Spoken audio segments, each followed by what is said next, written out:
Assalamu Walaikum. Hello friends, how are you? Welcome back to my another video. In this video, I am going to show you how to insert color of text box border in Google Docs. Let's get started. At first, you have to open your Chrome browser. Then open your Google Docs app. Then go to the insert menu, go to the drawing and click new. Now we can see here a text box option. Now click the text box and insert a text box.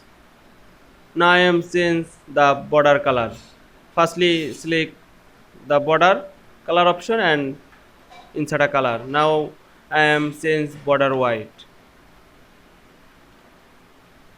Select the text box and we can change the border color. Here are many color of the border. You can choose any color. Now I am select this color. Again change the color.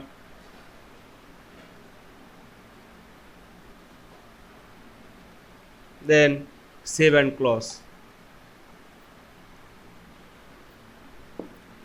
Here you can see insert color to text box border in Google Docs very easily. I hope you enjoyed my video.